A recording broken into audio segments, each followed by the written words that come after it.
What is the worst thing you've seen so far in this current trip?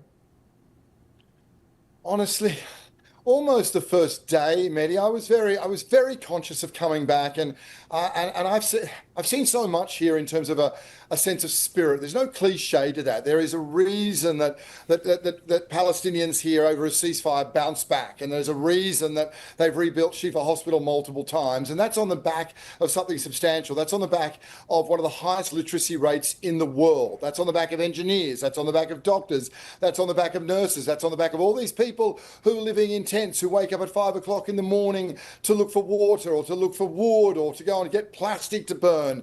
That's on the back of Palestinians. So I wanted to show that. I went to a hospital to speak to some of those doctors and nurses, and also because I understood there'd be some volunteers there trying to bring a bit of joy to children. Within a period of half an hour, Mehdi, firstly I was outside at Al-Aqsa Hospital in the middle area, Deribala, and it was a room full of children, 4 or 5 children, all who'd been shot by quadcopters.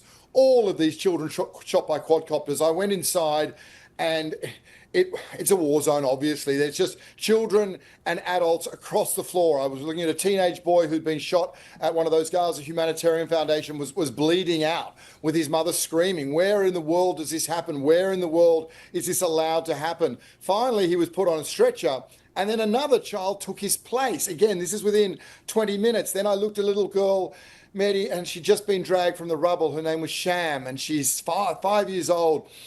That smell of a child who's been under rubble, the dust, the absolute terror in their face. But she was okay. Doctors looked at her, no breaks. She hadn't yet been told that her mum and her sister both died in that airstrike. Oh, I then went into an ICU. It's a makeshift ICU. ICUs here are like an ICU you'd find in Europe and South Africa and the United States. This one's makeshift. And there was a little girl who I was talking to, the doctor. She had beautiful little bobs in her hair. You could see the care that a parent had, and the doctor was explaining her situation from an airstrike, Mehdi, and she died in front of us. So that half hour was as tough as I've seen here. And having said that, if I may, the head of UNICEF was just at that hospital, and 15 minutes after he left, there was a drone strike in the car park where they'd been. That's a few hours in Gaza.